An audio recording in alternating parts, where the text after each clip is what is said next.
Hi, ಎಲ್ರಿಗೂ ನಮಸ್ಕಾರ. ದಿನಕ್ಕೊಂದು ಕಥೆಯಲ್ಲಿ ಇವತ್ತಿನ ಕತೆ ಕಪ್ಪೆ ಮತ್ತು ಕೋಳಿ. ಒಂದಾನೊಂದು ಊರಿನಲ್ಲಿ ಒಂದು ಕೋಳಿ ವಾಸವಾಗಿತ್ತು. ಅದು ಸುಖವಾಗಿ ಜೀವಿಸ್ತಾ ಇತ್ತು. ಹತ್ತಿರದಲ್ಲೇ ಒಂದು ಕೊಳ ಇತ್ತು. ಅದರಲ್ಲಿ ಒಂದು ಕಪ್ಪೆ ಕೂಡ ವಾಸವಾಗಿತ್ತು. ಅದೊಂದು ಕಪ್ಪೆ ದುರ್ಬುದ್ಧಿಯ ಕಪ್ಪೆ ಆಗಿತ್ತು. ಪ್ರತಿಯೊಬ್ಬರನ್ನು ಹಂಗಿಸೋದು ಅದರ ಕೆಲಸವಾಗಿತ್ತು. ಯಾವ ಪಕ್ಷಿ ಕೂಡ ಪ್ರಾಣಿ ಪಕ್ಷಿ ಕೂಡ ಅದರ ಸುತ್ತ ಹೋಗ್ತಾ ಇರಲಿಲ್ಲ. ಎಲ್ರಿಗೂ ಇದು ಹಂಗಸುತ್ತೆ ಅನ್ನೋದು ಗೊತ್ತಿತ್ತು.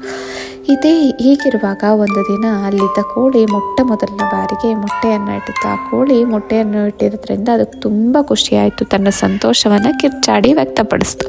ಅದು ಅತಿ ಆನಂದದಿಂದ ಕೂಗ್ತಾ ಇತ್ತು. ಕಪ್ಪೆ ಇದನ್ನು ನೋಡಿ ಇದನ್ನೇ ನೆಪ ಮಾಡಿಕೊಂಡು, ಯಾಕೆ ಹೀಗೆ ಕಿರ್ಚ್ತಾ ಇದೆಯಾ, ಚೀರ್ತಾ ಇದೆಯಾ, ನಿನ್ನ ಕರ್ಕಶವಾದ ಧ್ವನಿಯನ್ನು ಕೇಳೋಕ್ಕಾಗ್ತಾ ಇಲ್ಲ, ನಿನ್ನ ಸಂತೋಷ ಇದ್ದರೆ ಅದನ್ನು ನೀನೇ ಇಟ್ಕೋ, ನೀನು ವಿನಾಕಾರಣ ತೊಂದರೆ ಮಾಡಬೇಡ ಅಂತ ಹೇಳ್ತು. ಕೋಳಿ, ಏ ಕಪ್ಪೆ, ನೀನೇನು ನನಗೆ ಉಪದೇಶ ಮಾಡಬೇಕಾಗಿಲ್ಲ. ನನಗೆ ನನ್ನ ಸಭ್ಯತೆ ಬಗ್ಗೆ ಅರಿವಿದೆ. ನಾನು ಈ ದಿನ ಮೊದಲ ಬಾರಿಗೆ ಮೊಟ್ಟೆ ಇಟ್ಟಿದ್ದರಿಂದ ಸಂತೋಷ ತಡೆಯಲಾರದೆ ಹೀಗೆ ವ್ಯಕ್ತಪಡಿಸಿದ್ದೇನೆ.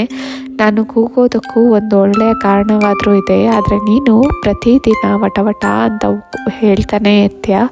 ನಿನ್ನಿಂದ ಏನು ಉಪಯೋಗನೇ ಇಲ್ಲ, ಎಲ್ರಿಗೂ ತೊಂದರೆನೇ ಆಗ್ತಾ ಇದೆ ಅಂತ ಹೇಳುತ್ತೆ. ಇನ್ನೊಬ್ಬರಿಗೆ ಬುದ್ಧಿ ಹೇಳುವ ಮುನ್ನ ಕೆಲಸವನ್ನು ಮೊದಲನ್ನ ಬಿಡು ಅಂತ ಹೇಳುತ್ತೆ. ಕಪ್ಪೆ ಏನು ಮಾತಾಡದೆ ಅಲ್ಲಿಂದ ಹೊರಟೋಗುತ್ತೆ. ಹೀಗೆ ಕಪ್ಪೆಯು ಸೈಲೆಂಟಾಗಿ ಹೊರಟೋಗುತ್ತೆ. ಕೆಲವರು ಇರ್ತಾರೆ, ವಟ ಅಂತಾನೆ ಇರ್ತಾರೆ, ಅರ್ಥ ಇಲ್ದಿದ್ದ ಮಾತುಗಳನ್ನ ಹೇಳ್ತಾ ಇರ್ತಾರೆ. ಒಂದು ಕಿವಿಲಿ ಕೇಳಿ ಇನ್ನೊಂದು ಕಿವಿಲಿ ಬಿಟ್ಟು ಜೀವನ ನಡೆಸಬೇಕು ಅಂತ ಹೇಳ್ತಾ ಇವತ್ತಿನ ಕಥೆನ ಮುಗಿಸ್ತಾ ಇದ್ದೀನಿ. ನಾಳೆ ಮತ್ತೊಂದು ಹೊಸ ಕಥೆಯೊಂದಿಗೆ ಭೇಟಿಯಾಗೋಣ. Until then keep smiling, have a great day. Universal love you. Thank you so much. ಲೋಕ ಸಮಸ್ತ ಸುಖಿನೋ ಭವಂತು.